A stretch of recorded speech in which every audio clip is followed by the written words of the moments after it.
Hello everyone, I hope you all are doing well. In this video, we are going to have an analysis of certified copies for CA Foundation July 2021 accounts paper, wherein the student who has shared these certified copies has scored 95 out of 100 in CA Foundation July 2021 accounts paper. Now, what all things are we going to see in this video? First, how the answers are to be presented. Second, how is the checking being done in digital evaluation. Third, how the working notes are to be prepared, and some other small things. So let's begin with the first thing, that is इन्होंने सबसे पहले करा है question number 2। अब इससे हमें क्या समझ आता है that there is no obligation for you to follow any pattern while attempting the paper. आपके लिए कोई कंपल्शन नहीं है कि क्वेश्चन नंबर 1 से ही स्टार्ट करना है, आप किसी भी क्वेश्चन से स्टार्ट कर सकते हैं। लेकिन अगर आपने सपोज क्वेश्चन नंबर 2 स्टार्ट कर दिया है, in that case question number 2 के सारे पार्ट्स पहले खत्म कीजिए and then move on to the next question.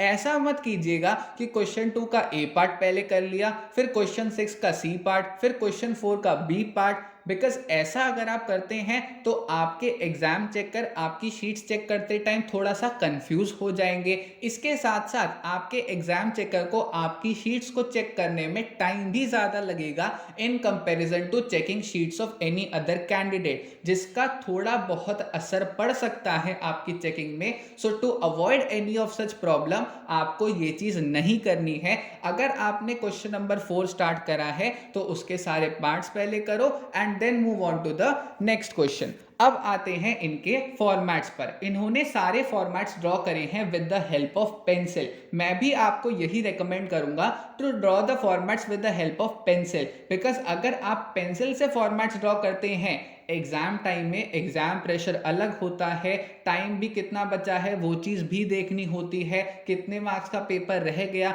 इन सब चीज़ों के बीच पे काफ़ी बार ऐसा हो जाता है जब लाइंस थोड़ी सी टेढ़ी मेढ़ी बन जाती हैं। अब यही फॉर्मेट अगर आपने पेंसिल से ड्रॉ करा है तो उस टेढ़ी मेढ़ी लाइन को आप इरेज करके दोबारा ड्रॉ कर सकते हो। लेकिन अगर वही फॉर्मेट आपने ड्रॉ करा with the help of pen तो आपके पास बचते हैं सिर्फ 2 रास्ते। पहला कि पूरा पेज कट करके नेक्स्ट पेज पर दोबारा फॉर्मेट्स ड्रॉ करो, या फिर दूसरा उस अनटाइडी से फॉर्मेट में ही अपना आंसर करो। इसीलिए आपके लिए बेटर यही होगा to draw the formats with the help of pencil. Next अब आते हैं इनके प्रेजेंटेशन पर। चाहे कहीं पर बनाना हो जर्नल एंट्री, चाहे कहीं पर लेजर अकाउंट बनाना हो, फॉर्मेट्स में आपको प्रेजेंटेशन हमेशा अच्छे से करनी है, जैसे कि इन्होंने करी है in the books of mister Ratan, journal entries and then फिर उसके बाद हर एक कॉलम की heading, serial number, particulars, ledger folio, debit rupee, credit rupee. अब एक चीज जो कि इन्होंने फॉलो करी है, बट मैं आपको एडवाइस करूंगा कि आप वो चीज फॉलो मत कीजिएगा। इन्होंने सीरियल नंबर का कॉलम मार्जिन के बीच में ही बना दिया ताकि पर्टिकुलर्स के कॉलम में जगह थोड़ी सी ज़्यादा मिल जाए, बिकॉज इनकी हैंड राइटिंग थोड़ी सी खुली है। बट आप ये चीज़ फॉलो मत कीजिएगा बिकॉज इनकी हैंड राइटिंग साफ भी है, इसीलिए इतना ज़्यादा फर्क नहीं पड़ रहा, आंसर आसानी से समझ आ रहा है। बट हम सब में से काफ़ी लोग ऐसे भी हैं जिनकी हैंडराइटिंग इतनी ज़्यादा अच्छी नहीं है, तो इसलिए उन लोगों के लिए तो मैं यही सजेस्ट करूंगा कि आप मार्जिन पर ही वो सीरियल नंबर का कॉलम रखिए एंड बाकी जो स्पेस है उसमें बाकी कॉलम्स बनाकर रखिए। नेक्स्ट अब देखिए, इन्होंने जब अकाउंट्स के नाम लिखे हैं जर्नल में तो वहां पर कोई भी एब्रीविएशन का यूज नहीं करा है except for the word account. जैसे कि आप देख सकते हैं सेकेंड जर्नल एंट्री में profit and loss adjustment account, यहां पर एंड भी इन्होंने एब्रीवेटेड फॉर्म में नहीं लिखा है and the same goes for the word adjustment, वहां पर भी इन्होंने एब्रीविएशन का यूज नहीं करा है। अब आते हैं नरेशन की तरफ। नरेशन हमेशा लिखनी है जर्नल एंट्रीज में and it should always be to the point. 5-6 words में खत्म कर दो नरेशन, लेकिन टू द पॉइंट ही होनी चाहिए, जैसा कि इन्होंने भी फॉलो करा है।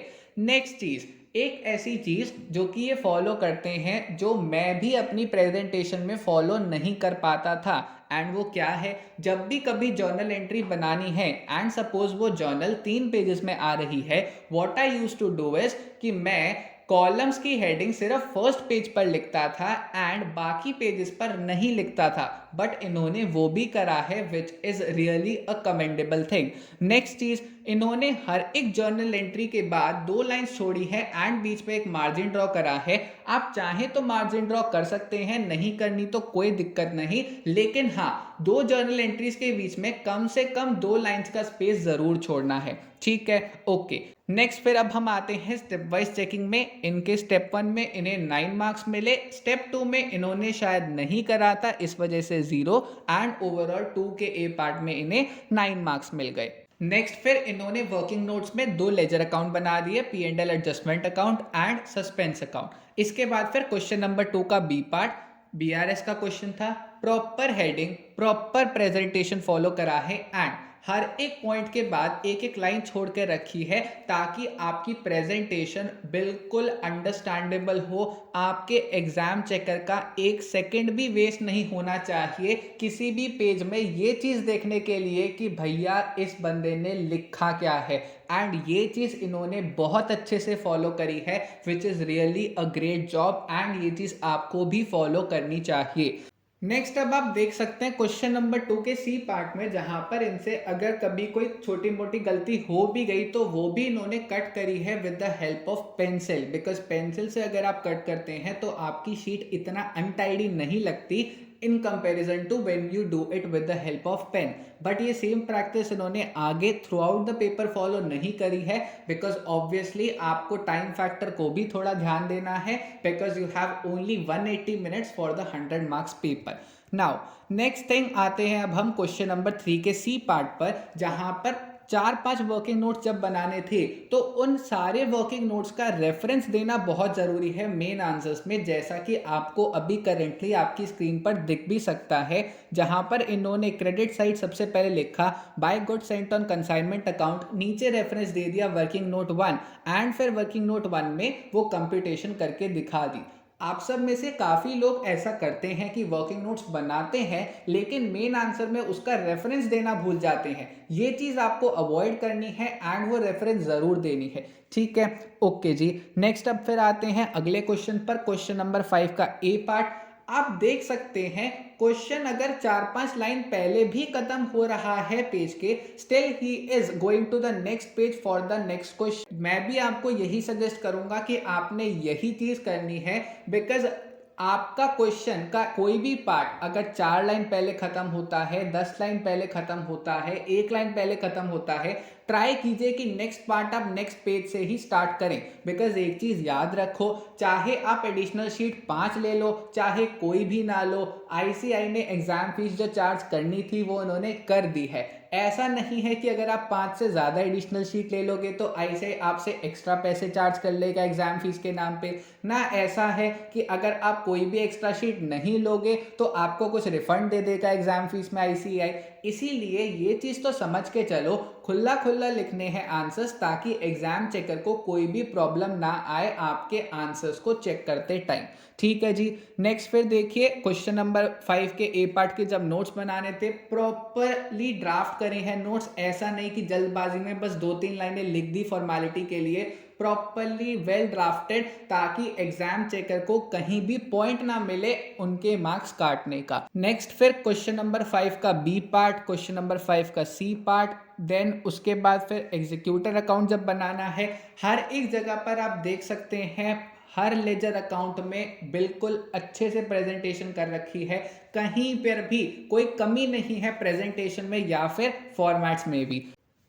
एंड वर्किंग नोट्स की भी जहां जहां रिक्वायरमेंट है वहां प्रॉपर वर्किंग नोट्स बनाने में कोई भी कंजूसी नहीं करी है इन्होंने। काफी लोग ऐसे करते हैं जहां पर कोई छोटी सी कैलकुलेशन होती है तो ट्राई करते हैं कि मेन आंसर में ही करके दिखा दें, इसके लिए अलग से वर्किंग नोट क्या बनाए, बट इन्होंने ये चीज फॉलो नहीं करी है। जहां रिक्वायरमेंट है वर्किंग नोट की, प्रॉपरली अच्छे से वर्किंग नोट बनाया है एंड उसकी रेफरेंस फिर मेन आंसर में दी है, एंड यही चीज इन्होंने फॉलो करी है थ्रू आउट द पेपर। जहां पर छोटी मोटी गलतियां हो गई वहां पर इनके उस स्टेप के मार्क्स कट हुए हैं, लेकिन बाकी जितना करेक्ट था उसके मार्क्स इन्हें मिले हैं। तो ये चीज आप याद रखिएगा, जो कि काफी लोग सोचते हैं कि क्या ICAI CA एग्जाम्स में स्टेप वाइज मार्किंग करता है। The answer is yes, and digital evaluation के बाद तो स्टेप वाइज मार्किंग और ज़्यादा स्ट्रिक्ट तरीके से होती है, बिकॉज अब यहाँ पर हर एक पार्ट के कुछ कुछ पोर्शन के बाद बॉक्सेस दे रखे होते हैं एग्जाम चेकर के पास, जहाँ पर उन्हें मार्क्स अवॉर्ड करने होते हैं।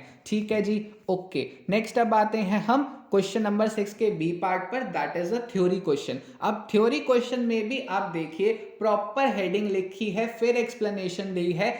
इनके थ्योरी क्वेश्चन तक में मार्क्स नहीं कटे हैं, पूरे 5 on 5 मिले हैं in question number 6 B part. And in fact question number 1 जिसमें 12 मार्क्स के ट्रू फॉल्स एंड 4 मार्क्स का थ्योरी क्वेश्चन है, उसमें भी इन्हें 16 on 16 मिले हैं। बिकॉज जब बात की जाए ट्रू फॉल्स की, प्रॉपरली ट्रू या फॉल्स लिखा एंड फिर एक लाइन छोड़ के अच्छे से उसका रीजन एक्सप्लेन करा है। And for better understanding of the examiner एक पेज पर सिर्फ 2 ही ट्रू फॉल्स के आंसर लिखे हैं, ताकि प्रेजेंटेशन में कोई भी कमी नहीं रहनी चाहिए। ठीक है जी, ये हो गए हमारे ट्रू फॉल्स। नेक्स्ट फिर क्वेश्चन नंबर 1 का बी पार्ट, वो भी अच्छे से हेडिंग लिखी, एक्सप्लेनेशन दी। एंड देन फिर क्वेश्चन नंबर 1 का C part which was a question from depreciation, वो भी अच्छे से सॉल्व करा एंड उसमें भी इन्हें फुल मार्क्स मिले हैं।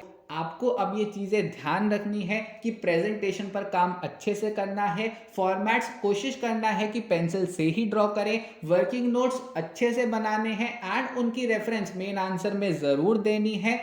That's all for this video. Take care of yourselves. Thank you very much.